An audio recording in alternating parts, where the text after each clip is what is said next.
আপনার প্রায় 9 লক্ষ কোটি টাকার বাজেট হয়, কিন্তু বাংলাদেশের 30-40 লক্ষ কওমি শিক্ষার্থীর জন্য আপনার বাজেটে কিছু নাই। আপনি এখনো কর্নার করে রাখছেন, এ কারণেই আপনি এই কথা বলতেছেন নতুন করে তারা সামনে আসছে। অথচ এই অভ্যুত্থানের প্রত্যেকটা মিছিলে যখন আমি দেখি, আমি শহীদদের তালিকা যখন দেখি, তখন আমি বেশিরভাগ জায়গায় তাদেরকেই খুঁজে পাই। তাহলে এটা তো তারা নতুন করে না, এটা তারা অর্জন করে নিয়েছে রক্ত দেওয়ার মধ্য দিয়ে, জীবন দেওয়ার মধ্য দিয়ে। এবং 18 জুলাইয়ের পরে যখন আমাদেরকে ডিজিএফআই তুলে নিয়ে যায়, ডিবি তুলে নিয়ে যায়, আমাদের সামনে ওই ডিবি অফিসেও 2-1 কনস্টেবল ভাই ছিল।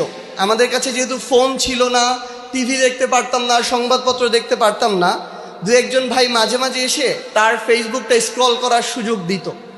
সে ভাইরা বলতো যে ভাই দেখেন আজকে যাত্রাবাড়িতে কিভাবে গুলি করছে। একজন ভাইয়ের কথা মনে আছে, উনি সনাতন ধর্মাবলম্বী। উনি এসে আমাকে একটা লাইন স্পষ্ট এভাবে বলল, ভাই যাত্রাবাড়ি ফ্লাইওভারের নিচে দাড়ি টুপি পাঞ্জাবি দেখে দেখে গুলি করতেছে। তাহলে এই যে ত্যাগ, কুরবানি, এটার মধ্য দিয়ে তারা এই যে নতুন বাংলাদেশ, এই যে লড়াই, এটার অংশ। এখন সব